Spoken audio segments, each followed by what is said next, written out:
You're standing in your kitchen staring at a pot of leftover rice in the fridge. That cold rice sitting there overnight just became a completely different food at the molecular level. What if reheating yesterday's carbs could cut your blood sugar spike almost in half compared to eating them fresh? Today, I'll explain how cooling starchy foods transforms them into something your body can't fully digest, like you're 5 years old. By the end, you'll understand why planning your meals one day ahead could drop your glucose response by 40% without giving up the foods you actually want to eat. Here's what most people get wrong about carbs. They think bread is bread, rice is rice, potatoes are potatoes. But starch changes form depending on temperature. When you cook starchy foods in water, the starch molecules swell up and become easy to digest. Your body cuts them apart like scissors through paper, releasing glucose fast. Your blood sugar rockets up. But when you cool those same foods in the fridge overnight, something weird happens. Some of that regular starch rearranges itself into tight bundles your digestive enzymes can't break apart anymore. Scientists call this resistant starch. It just slides through your stomach and small intestine untouched. It acts like fiber, feeding the good bacteria in your gut instead of spiking your glucose. This isn't a small effect. Studies show cooling and reheating can reduce blood sugar spikes by up to 40%. Same food, same calories. Completely different impact. This matters to you because blood sugar spikes aren't just a diabetes problem. Every time your glucose shoots up fast, your pancreas floods your system with insulin to bring it back down. That insulin tells your body to store fat. It also creates inflammation, damages blood vessels, and over time makes your cells resistant to insulin itself. Even if your blood sugar tests normal right now, repeated spikes throughout the day leave you tired and hungry an hour after eating. You know that foggy feeling after a big pasta lunch? That's your blood sugar crashing. So how does cooling actually work at the molecular level? When hot starch cools down slowly in the fridge, the molecules crystallize into structures your enzymes can't penetrate. Think of cooked pasta as a loose pile of blocks. When you cool it, those blocks lock together into a tight wall.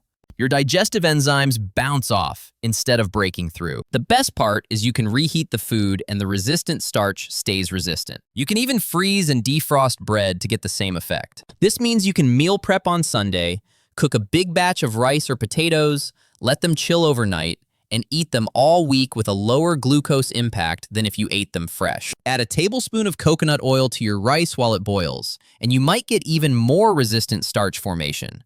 Now here's where it gets better. Resistant starch doesn't just lower your spike in the moment. It actually makes your body more insulin sensitive over time. That means the more you eat it, the better your body handles all carbs. Your muscles and liver get better at pulling glucose out of your blood. Your pancreas doesn't have to work as hard. You're essentially training your metabolism to be more efficient. But wait, there's a second trick you can stack on top of this. Drink 2 tablespoons of vinegar or lemon juice in half a glass of water 30 minutes before eating. The acid blocks an enzyme in your saliva that normally starts breaking down starch the second it hits your mouth. When you disable it with acid, the starch takes longer to turn into glucose. Your spike becomes a gentle slope instead of a cliff. Vinegar also slows how fast your stomach empties, so you feel full longer. Any vinegar works.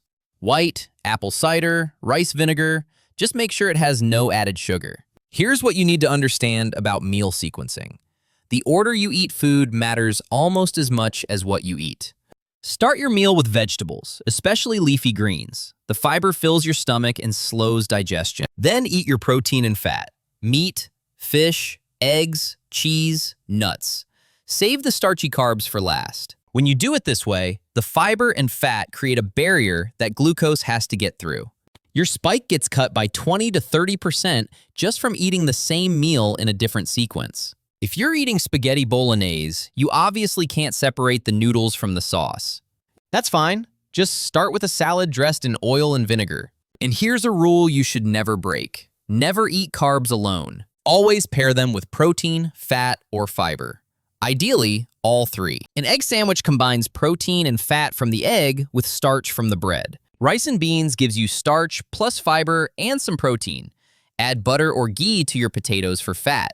Have your oatmeal with Greek yogurt, nuts, seeds, and berries. The combination slows everything down. You avoid the sugar roller coaster that leaves you shaky and starving 2 hours later. Now here's the move nobody talks about. Within 30 minutes of eating, go for a 10 to 20-minute walk. Doesn't have to be intense, just enough to get slightly breathless. When your muscles are active, they pull glucose straight out of your blood without needing insulin. This is huge if you have type 1 diabetes, because it means you need less injected insulin after meals. For everyone else, it means your pancreas gets a break. Climb some stairs, do a few squats, dance around your living room. Just move the big muscles in your legs and core. So why should you care about any of this if your blood sugar is normal? Because by the time you get diagnosed with high blood sugar, you've already lost half the insulin-producing cells in your pancreas. Damage happens silently for years before symptoms show up. Frequent glucose spikes accelerate aging, literally. Sugar molecules attach to proteins in your blood vessels, your brain, your skin. It's called glycation. Same chemical reaction that turns bread brown when you toast it. Once it happens, you can't reverse it. Your daily blood sugar swings also trash your immune system for hours after each spike. If you're spiking 5 times a day, your immune system is suppressed for chunks of the day. You get sick more often, you heal slower. Let's be clear about one thing. A blood sugar spike once in a while is not dangerous. Your body is built to handle it. The problem is modern life gives you constant spikes. Breakfast cereal, mid-morning muffin, sandwich at lunch, afternoon snack, pasta for dinner, dessert. Your glucose never stabilizes. You're riding a wave all day. That wave makes you store fat, crave more food, feel exhausted, and slowly damages your metabolism. The goal isn't perfection, it's awareness. Here's the practical part. If you snack, choose savory over sweet. Cheese, nuts, veggies with hummus, pickles. All better choices than cookies or fruit. And here's why starchy snacks are better than sugary ones when you use vinegar. Vinegar affects how your body breaks down starch, but it doesn't do much for pure sugar. So if you drink vinegar and then eat candy, you still get the full spike. But if you drink vinegar and eat crackers or pretzels, the starch breakdown gets blocked and your spike drops. Want to know the easiest way to start? Pick one carb you eat regularly. Rice, potatoes, or pasta. Cook a big batch on Sunday. Let it cool in the fridge overnight. Reheat portions throughout the week. That's it. You've just reduced your blood sugar response to that food by up to 40%. No special ingredients, no weird recipes, just a timer and a refrigerator. Once you've mastered one food, add another. So to recap, cook your rice, potatoes, or pasta. Cool them in the fridge overnight. Reheat and eat. Some of the starch becomes resistant and won't spike your blood sugar. You can cut your glucose response by 40%. Add coconut oil while cooking rice for an even bigger effect. Drink vinegar or lemon water 30 minutes before eating to block starch digestion. Eat your food in order. Vegetables first, protein and fat second, carbs last. Pair carbs with fat, protein, or fiber every time. Walk for 10 to 20 minutes after you eat to clear glucose from your blood. Snack on savory, starchy foods, not sugary ones if you're using vinegar. Plan one day ahead so your carbs are always pre-cooked and cooled. So here's what I want to know. If you could keep eating rice, potatoes, and bread while cutting your blood sugar spike almost in half, just by cooking a day ahead and following a few simple timing tricks, which one of these strategies would you actually try first, and which one sounds like too much work?